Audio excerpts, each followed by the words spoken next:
my name is Mairead Maguire. I'm from the Peace People in Belfast. And you recently went on a trip to Syria. Can you tell us about your trip and what you saw?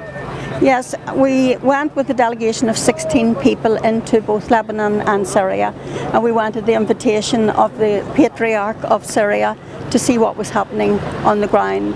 We were also invited by a movement, a civil liberties grassroots movement called Musalaha. And this movement within Syria are working for peace and reconciliation. They believe that they can solve the problem within Syria through dialogue and through negotiation. And they can do it without outside interference. What we found in Syria, first when we were in the Beirut, in the camp, refugee camp, where thousands and thousands of Syrians had fled from Syria into the refugee camps in Beirut. The people there had nothing.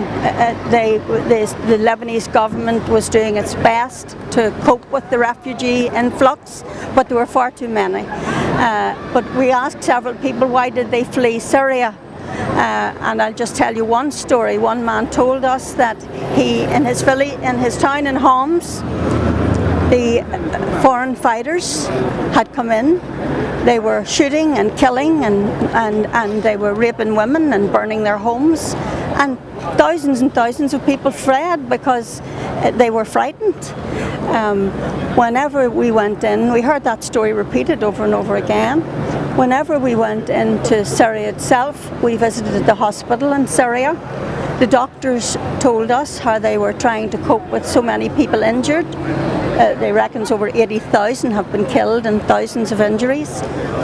The doctor told us that many people had been killed by jihadists and also armed fighters inside, opposition fighters inside.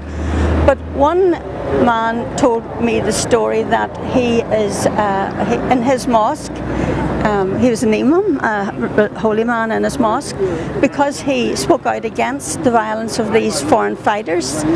They came, they abducted him, they held and tortured him for several days. They cut off his ear. He showed us his ear was cut, his throat was tried to kill him.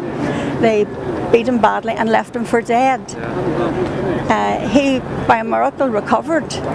But he said that these are foreign fighters, these are fighters from outside, they're well armed, they're well equipped, they're very vicious. And he said these are not Muslims. He said good Muslims don't do anything like this, they're fundamentalist extremists. And that's what we learned. Within Syria there are over 40,000 foreign jihadists attached to Al-Qaeda, well-tripped, well-armed, with plenty of money, and their agenda is not for human rights or democracy within Syria. It is to take over Syria, but they are being funded by Qatar, Saudi Arabia, America and Britain. These people are actually now sending arms to jihadists who are murdering people inside Syria. I was going to ask you, what's your assessment of Obama's actions compared to what you actually saw happening there? Is it the right thing that he's doing? No, he's doing completely the wrong thing. They're arming terrorists who are murdering people.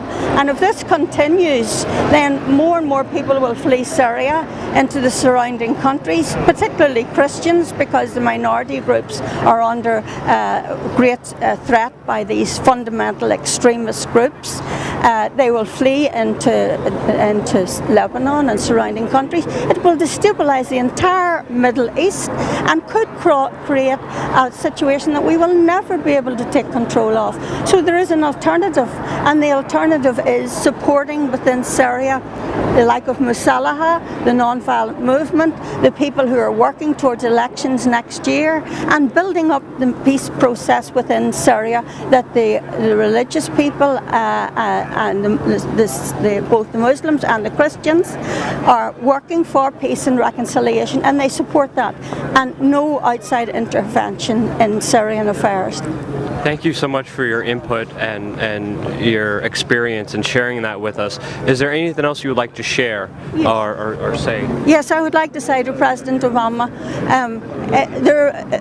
you know, when we were with the Prime Minister in Syria, we met with the Prime Minister and 7 other ministers, and they're getting on with their business, trying to run their government, and they support their president. NATO has produced a report last week that said 70% of the people of Syria support their president because they're scared if they don't support their president, support a democratic process towards elections and solve the problem within Syria. The jihadists, fundamentalists, fighters will go on and their country will be destroyed from within. So has President Obama, would he like it if someone decided to come over to America and take over his country and take over his leadership? I don't think so. So what you apply that rule both ways, but I also want to say, when we were with the Prime Minister, we asked him, did the Syrian government use sarin gas against its people? And he replied, we were in session when we heard that chemical weapons had been used at Aleppo. We immediately sent letters to the UN to ask them to send in people to investigate what had happened, because the Syrian government did not use chemical weapons against our own people.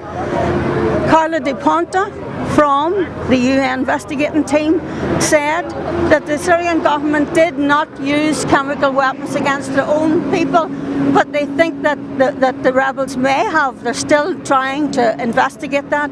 Just last week, the Syrian government and all the religious leaderships invited the UN to come into Syria to tell the truth of what's happening in Syria.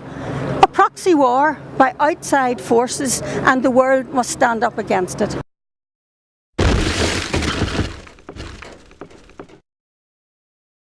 Tremendous number of civilians are being killed, and I would say that it's damaging our national security by killing so many people around the world whose only crime was being a military-aged male in a certain region of a country.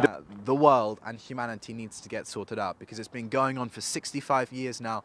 Most of the refugees in the world are Palestinian. This is something that we need to put in the history books, not on the front of the New York Times.